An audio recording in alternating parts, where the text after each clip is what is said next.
Hello guys! So short video lang to guys, no?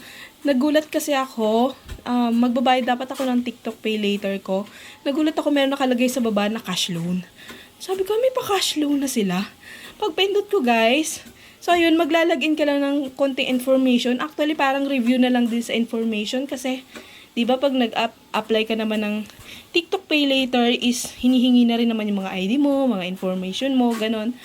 So, parang to review na lang din, tapos face authentic. And guys, na-approve ako. 9K.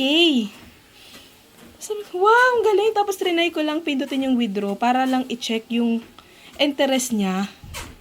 At ang interest niya guys is 6% per month. So, not bad na rin compare sa mga lending app na 7 days, nasa 6% na yung yung interest nyo, 'di ba?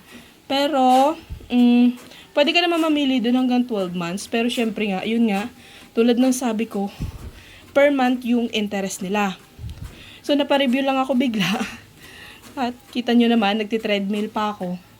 So, ayun, hindi ko muna siya gino guys kasi meron pa akong mga loan dun sa mga una kong ni-review na app, trinay na app. So, ayoko naman na, sobrang dami kong babayaran, diba? So, yun lang. Tatry ko siya withdrawin siguro kapag kailangan ko na. Wala lang, natuwa lang ako kasi si TikTok ay humahabol na kay Shopee at kay Lazada.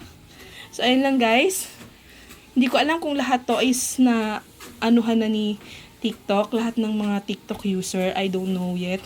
Pero, I hope na magkaroon din kayo para if ever mga may pang emergency, diba? So, ayun lang.